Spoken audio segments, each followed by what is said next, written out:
Shalom saudara sekalian, senang sekali saya Pendeta Rubin Adi Abraham bisa melayani Anda pada hari ini. Hari ini saya akan menyampaikan firman dengan judul Karya Roh Kudus melalui Gerakan Pentakosta.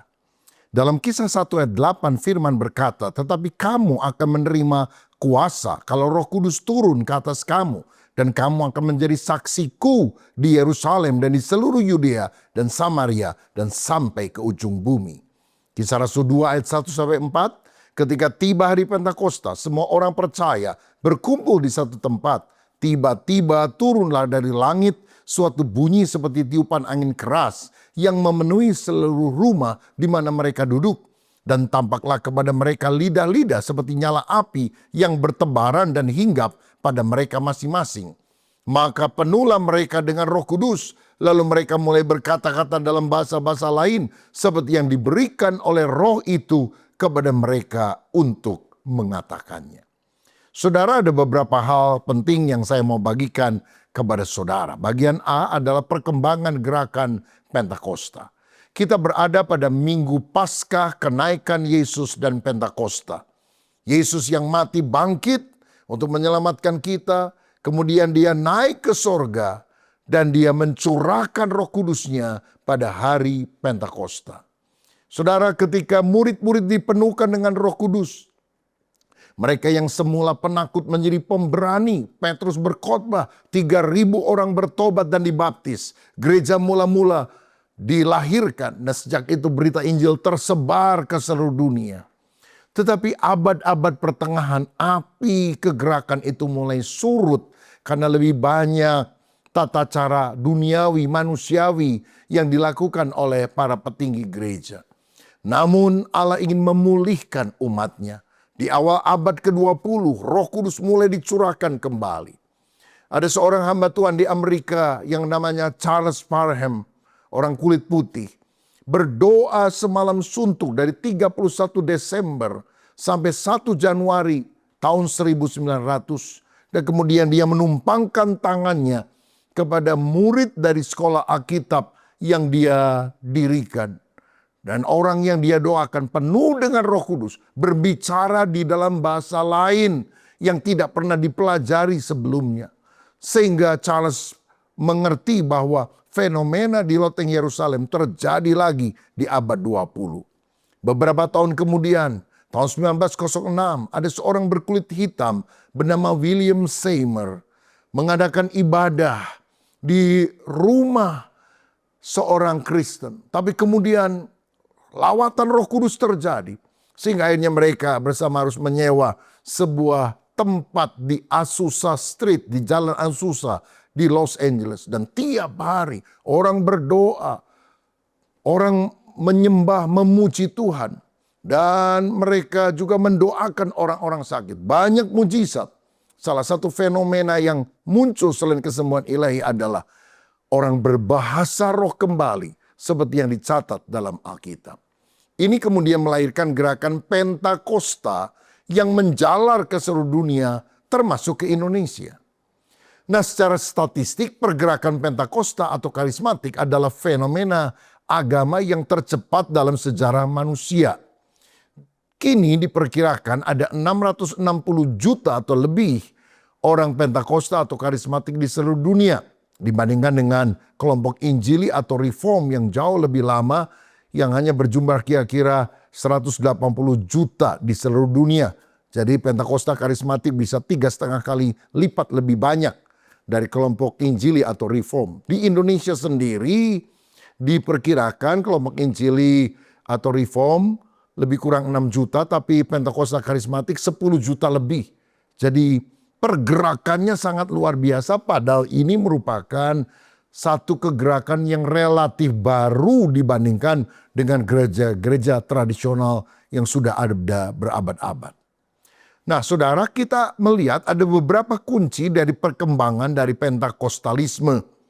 Saya sebut sebagai 3P. Yang pertama adalah pujian dan penyembahan. Kaum Pentakosta tidak menyukai liturgi yang kaku, tetapi mereka menyanyikan puji-pujian yang penuh dengan semangat atau pujian yang menyentuh hati, disertai dengan musik yang lengkap. Nah, pujian dan penyembahan dengan segenap hati ini merupakan sarana untuk setiap umat mengalami Tuhan. Kaum Pentakosta percaya bahwa Allah bukan hanya sekedar konsep intelektual di dalam pikiran, melainkan dia pribadi yang bisa dirasakan kehadirannya secara nyata.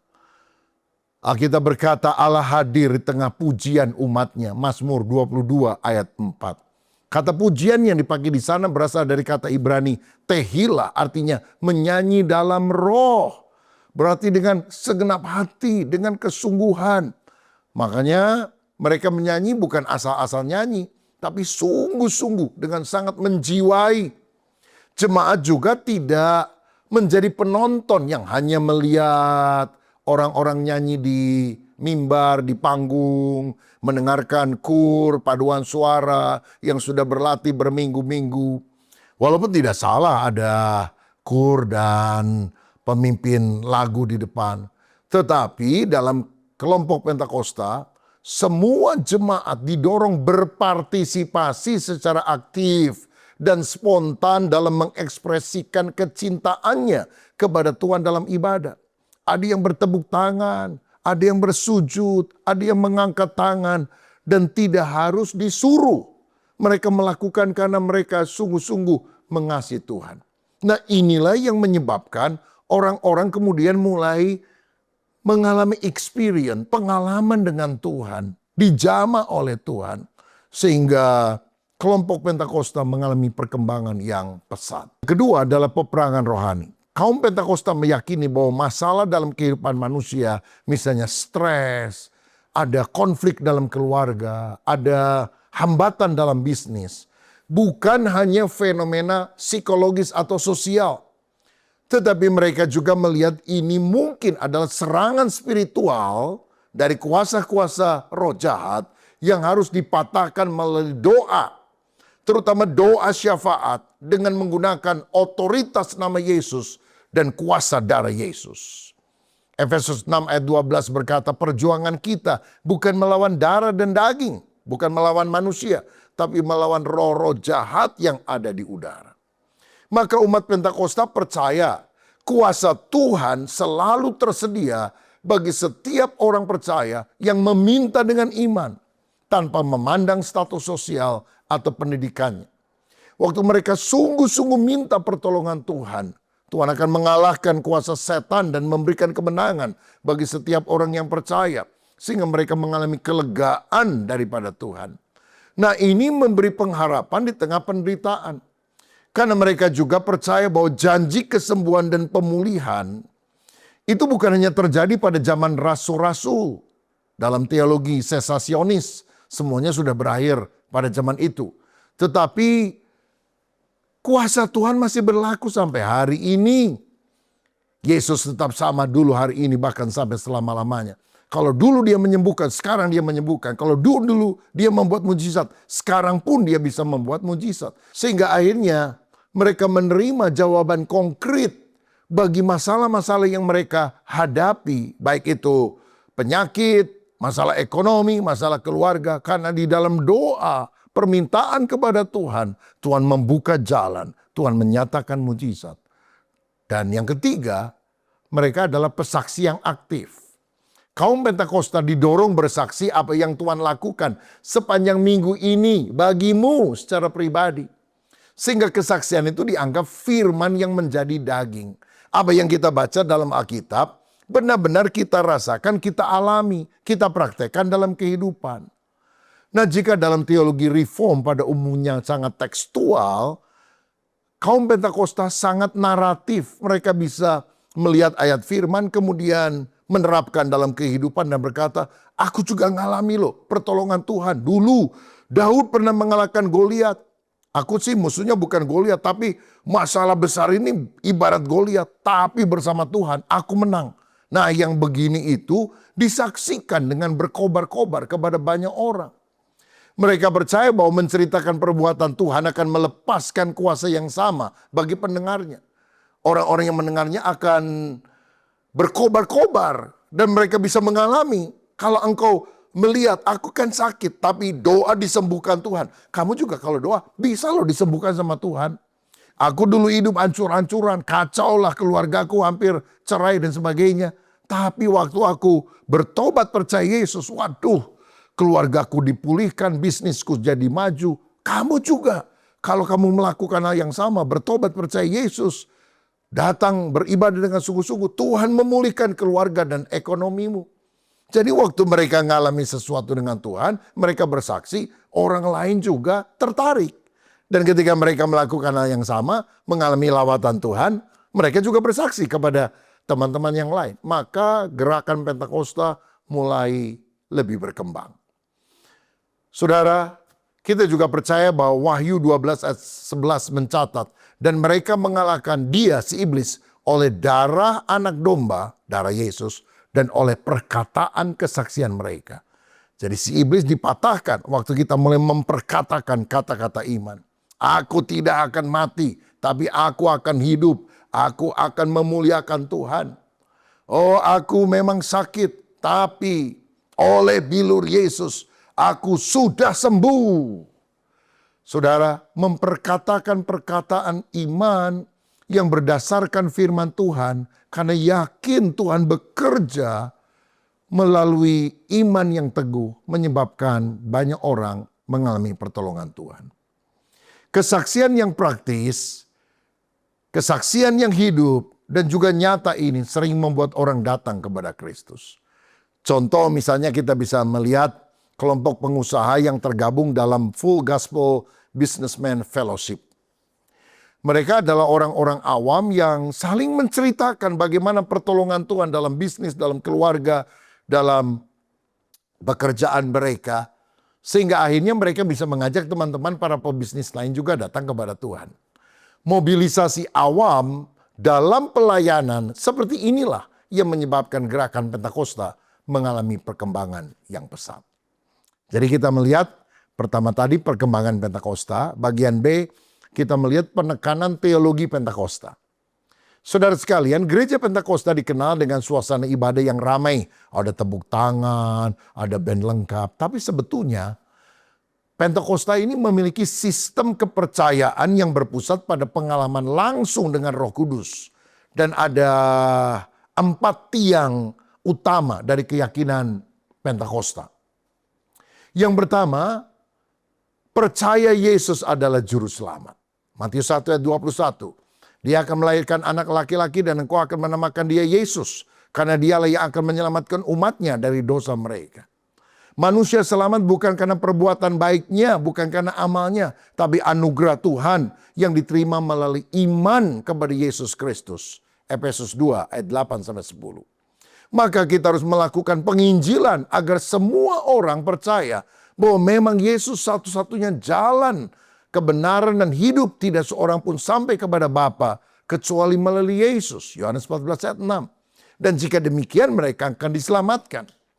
Kita juga harus menjadi saksi Kristus sampai ke ujung bumi. Karena Matius 28 dan 19 dan 20, Yesus menyampaikan amanat agung, pergilah jadikan semua bangsa muridku, baptislah dan ajarlah mereka melakukan segala sesuatu yang telah kuperintahkan kepadamu. Yesus adalah juru selamat, itu yang pertama. Tetapi yang kedua kita melihat Pentakosta meyakini Yesus adalah pembaptis dengan Roh Kudus. Nah, ini adalah ciri khas utama. Pentakosta meyakini adanya pengalaman spiritual setelah pertobatan. Di mana orang percaya dibaptis oleh Roh Kudus untuk menerima kuasa. Jadi kalau keselamatan bisa dianggap sebagai first blessing, berkat yang pertama, baptisan Roh Kudus yang memberikan kuasa untuk kita bersaksi, menurut Kisah 1 ayat 8 adalah second blessing. Pentakosta juga yakin bahwa bahasa roh, glossolalia, adalah bukti fisik awal dari baptisan Roh Kudus. Seperti yang terjadi di loteng Yerusalem, Kisah 2 ayat 4. Di rumah Cornelius, Kisah 10 ayat 44-46. Di antara para murid di Efesus, Kisah 19 ayat yang ke-6. Saudara, Pentakosta meyakini bahwa karunia-karunia roh lain yang dicatat juga dalam 1 Korintus 12 ayat 8-10 misalnya, masih bekerja aktif di gereja saat ini. Bukan hanya bahasa roh, tapi ada nubuatan, membedakan roh, mujizat, dan sebagainya. Yang pertama, Yesus Juru Selamat. Yang kedua, Yesus Pembaptis dengan Roh. Yang ketiga, Yesus adalah penyembuh, healer. Dia penyembuh yang ajaib. Kaum Pentakosta percaya bahwa bilur-bilur Yesus tidak hanya menyembuhkan secara rohani dari dosa, tapi juga secara fisik pada saat ini. Sehingga doa untuk orang sakit adalah hal yang lazim dipraktekkan oleh banyak gereja Pentakosta dan karismatik. Saudara, Yesaya 53 ayat 5 yang juga dikutip oleh 1 Petrus 5 ayat 24 menunjukkan oleh bilur-bilur Yesus kita menjadi sembuh.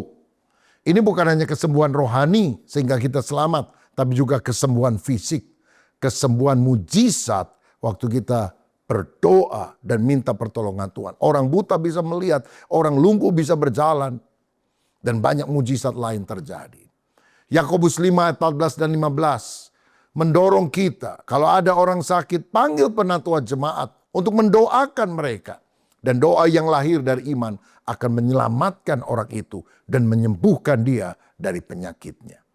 Dan yang keempat, tadi Yesus sebagai juru selamat, Yesus sebagai pembaptis dengan Roh, Yesus penyembuh yang ajaib. Yang keempat, Yesus adalah Raja yang akan datang.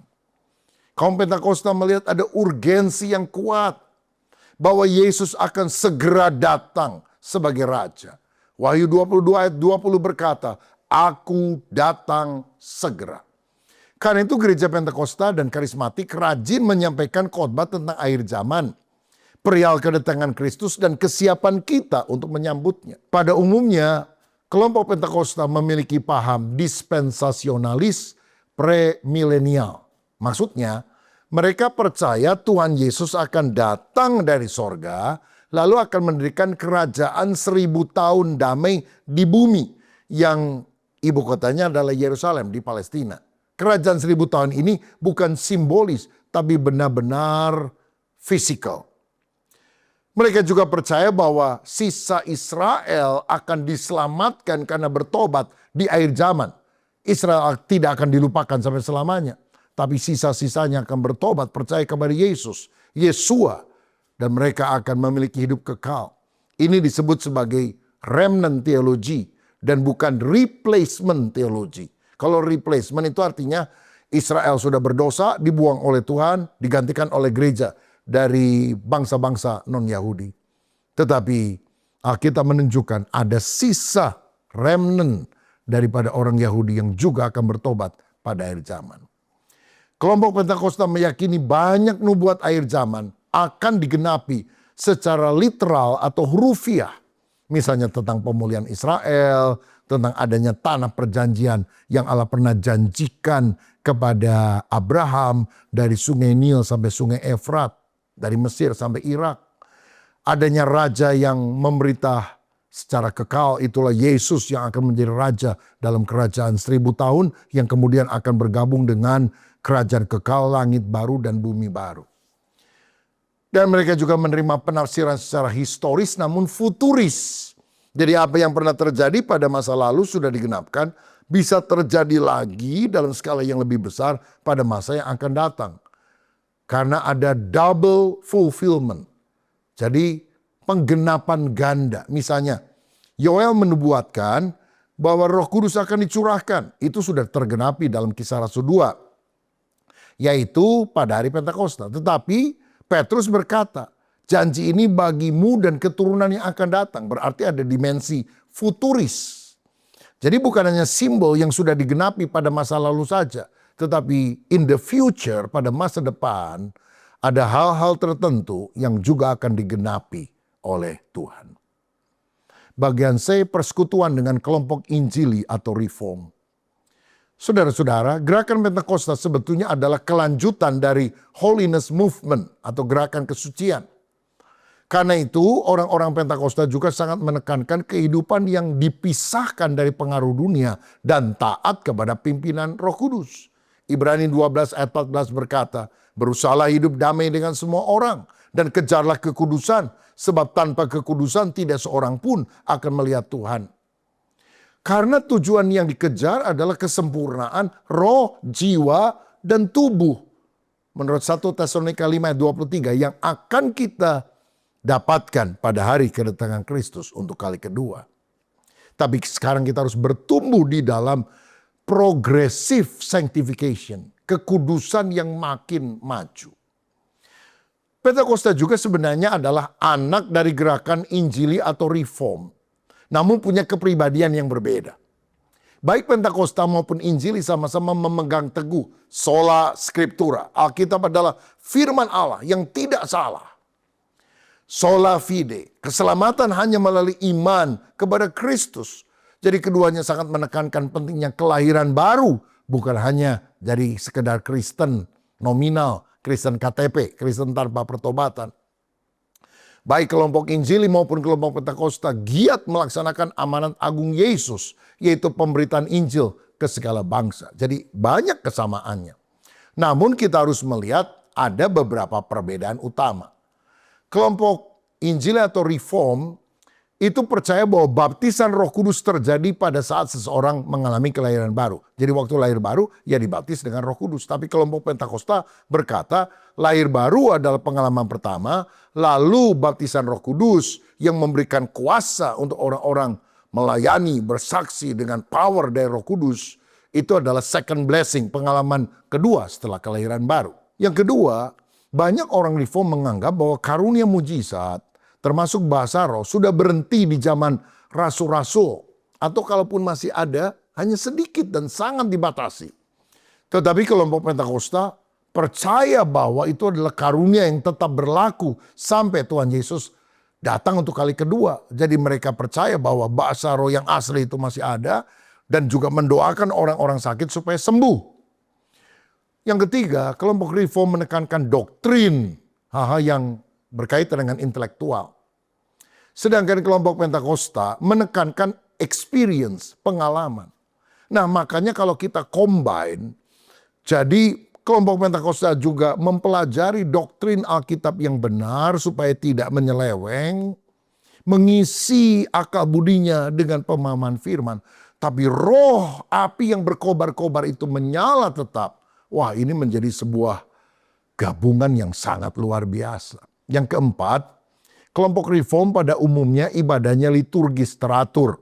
Pentakosta lebih ekspresif, tepuk tangan, angkat tangan, atau hal-hal spontan dalam ibadah.